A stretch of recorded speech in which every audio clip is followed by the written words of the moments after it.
اعوذ باللہ من الشیطان الرجیم بسم اللہ الرحمن الرحیم۔ جناب زکریا نے یہ خوشخبری سن کر کہا، اے پروردگار، میرے یہاں لڑکا کس طرح ہوگا جبکہ میرا بڑھاپا آ گیا اور میری بیوی بانجھ ہے۔ ارشاد ہوا، اسی طرح خدا جو چاہتا ہے وہ کرتا ہے۔ عرض کیا، ہے میرے پروردگار، میرے اطمینان قلب کے لیے کوئی علامت مقرر فرما۔ فرمایا، تمہاری علامت یہ ہے کہ تم 3 دن رات تک لوگوں سے اشارہ کے سوا بات نہیں کر سکو گے، یعنی شکرانہ نعمت کے طور پر اپنے پروردگار کا کثرت سے ذکر کرو اور صبح و شام اسی کی تسبیح کرو۔ اور جب فرشتوں نے کہا، اے مریم، بے شک اللہ نے تمہیں منتخب کر لیا ہے اور تمہیں پاک و پاکیزہ بنایا ہے اور تمہیں تمام جہانوں کی عورتوں سے برگزیدہ بنا دیا ہے، اے مریم، اپنے پروردگار کی اطاعت کرو اور سجدہ کرو اور رکوع کرنے والوں کے ساتھ رکوع کرتی رہو۔ اے رسول، یہ خبر غیب کی خبروں میں سے ایک ہے جو وحی کے ذریعہ ہم آپ کی طرف بھیج رہے ہیں، اور آپ ان دعوے داران سرپرستی کے پاس موجود نہ تھے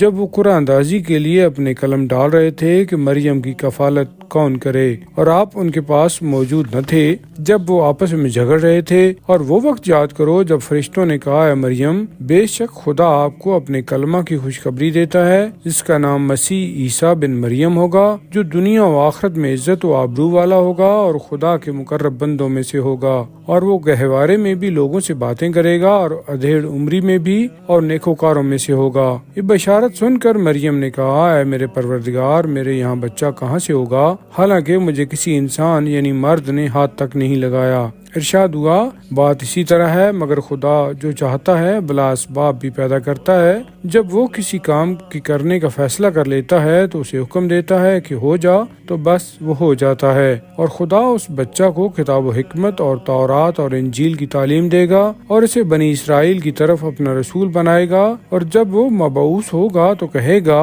کہ میں تمہارے پاس تمہارے پروردگار کی طرف سے معجزہ لے کر آیا ہوں کہ میں تمہارے لیے مٹی سے پرندہ کی صورت بناتا ہوں اور اس میں پھونک مارتا ہوں تو وہ خدا کے حکم سے پرندہ بن جاتا ہے، اور میں خدا کے حکم سے مادرزاد اندھے اور کوڑی کو شفا دیتا ہوں اور مردوں کو زندہ کرتا ہوں، اور جو کچھ تم کھاتے ہو اور اپنے گھروں میں جمع کرتے ہو وہ تمہیں بتاتا ہوں۔ بے شک اس میں تمہارے لیے خدا کی قدرت اور میری نبوت کی بڑی نشانی ہے، اگر تم ایمان لانے والے ہو۔ اور جو مجھ سے پہلے تورات موجود ہے میں اس کی تصدیق کرتا ہوں، اور میرے آنے کا ایک مقصد یہ بھی ہے کہ میں تمہارے لیے ان چیزوں میں سے بعض کو حلال کروں جو تم پر حرام تھیں، اور میں تمہارے پروردگار کی طرف سے اعجاز کے ساتھ تمہارے پاس آیا ہوں، لہٰذا اللہ کی نافرمانی سے ڈرو اور میری اطاعت کرو۔ بے شک اللہ میرا اور تمہارا پروردگار ہے، بس تم اس کی عبادت کرو، یہی سیدھا راستہ ہے۔ پھر جب عیسیٰ نے ان بنی اسرائیل کی طرف سے کفر اور انکار محسوس کیا تو کہا، کون ہے جو اللہ کی راہ میں میرا مددگار ہو؟